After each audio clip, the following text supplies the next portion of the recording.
On November 12, 2025, the Philippines made a bold move in its maritime dispute with China by releasing a new national map. This was more than a routine update, it was a direct challenge to China's sweeping 9-line claim over the South China Sea. The map asserts the Philippines' sovereign rights, grounded in international law, and signals a refusal to accept Beijing's assertions. It's a formal declaration: the Philippines will govern its maritime zones as defined by global rules, not by a neighboring superpower's ambitions. The map is the centerpiece of a broader strategy: strengthening alliances, modernizing the Navy, and rallying public support. It visually defines the West Philippine Sea as the nation's exclusive economic zone and continental shelf. This move reframes the dispute as a defense of a rules-based order, not just a territorial squabble. The map is both a legal tool and a symbol of defiance, showing the world where the Philippines stands. It's a clear line drawn in the political and legal sands, challenging China to respect international law. For Filipinos, it's a statement of national pride and a blueprint for the future. The Philippines' new map is anchored in international law, specifically the 1982 United Nations Convention on the Law of the Sea, or UNCLOS. Under UNCLOS, the Philippines is entitled to a 200 nautical mile exclusive economic zone. This legal foundation was reinforced in 2016, when an international tribunal ruled overwhelmingly in favor of the Philippines, invalidating China's 9-line. The new map embodies this legal victory, translating tribunal words into state policy. By grounding its claims in UNCLOS and the arbitral award, the Philippines demonstrates its commitment to a rules-based order. The map is now integrated into education, diplomacy, and maritime enforcement, making the legal position part of national identity. It's a strategic, long-term response to China's aggressive actions at sea. For Manila, the 2016 ruling is not just history, it's a living guide for the nation's future. The map is a declaration: the Philippines' maritime rights are settled law, not open to unilateral revision. A groundbreaking feature of the new map is the inclusion of a 350 nautical mile extended continental shelf in the West Philippine Sea. This claim, validated by the United Nations, expands the Philippines' rights to seabed resources far beyond its exclusive economic zone.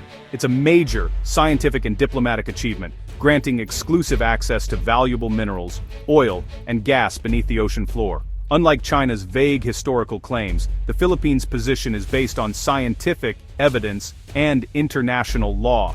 The map cements this entitlement, providing a legal basis for future exploration and economic security. For ordinary Filipinos, it means a new frontier of national wealth and opportunity. By mapping this area, the government makes the claim real and visible. It's a declaration. This resource-rich seabed is part of the Philippine patrimony, not a disputed zone. The new map's release was triggered by escalating Chinese aggression, especially at Scarborough Shoal. In September 2025, a Chinese Coast Guard water cannon attack on a Philippine vessel injured a crew member and damaged the ship. This marked a dangerous escalation, moving beyond routine harassment to physical harm. Manila framed the incident as an attack on a humanitarian mission within its own waters, rallying public and international support. China, meanwhile, accused the Philippines of intrusion, releasing its own version of events in a classic information war. The attack galvanized the Marcos Jr. administration, providing a timely justification for the new map. The incident highlighted the real-world consequences of China's illegal claims. By releasing the map soon after, the Philippines framed its action as a necessary defense, not provocation. The Scarborough Shoal clash gave the map its immediate political urgency and resonance. China's response to the Philippine map was swift and dismissive, calling it illegal and void. Beijing insists its South China Sea claims are based on historical precedent, rejecting the 2016 tribunal ruling and any rival maps. China has long waged its own cartographic campaign, seizing maps that omit the 9-line and embedding its claims in passports, schools, and media. This is more than symbolism. It's an attempt to normalize China's expansive claims at home and abroad. Any deviation from the official map is punished, reinforcing a single narrative. The result: two nations with irreconcilable, officially sanctioned maps, each teaching their citizens a different reality. The Philippines map is grounded in international law, China's in nationalist history. The cartographic clash now shapes public perception and policy on both sides.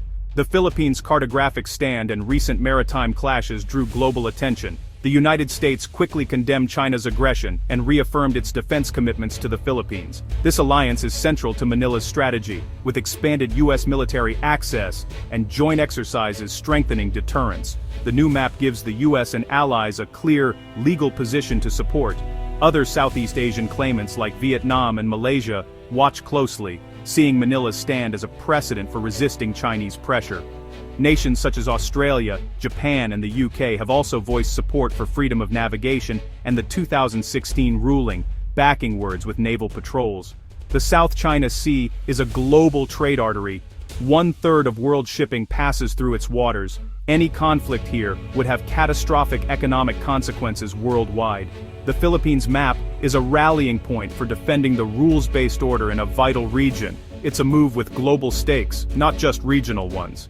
The South China Sea is more than a legal battleground. It's the lifeblood of coastal communities. Filipino fisherfolk have been driven from traditional grounds by China's Coast Guard, threatening livelihoods and food security. The new map is a promise to protect these rights and restore access to vital resources. Economically, the region holds vast oil and gas reserves crucial for Philippine energy independence. China's intimidation has stalled exploration, but the map asserts the Philippines' right to develop its own resources. Environmental stakes are high too. China's island building has devastated reefs and marine ecosystems. The dispute is also a fight to protect the sea's fragile environment. The map is a bold assertion of sovereignty, grounded in law and necessity. For the Philippines, it's a fight for economic future, national identity, and survival. For the world, it's a test of whether law or power will shape the Indo-Pacific's future.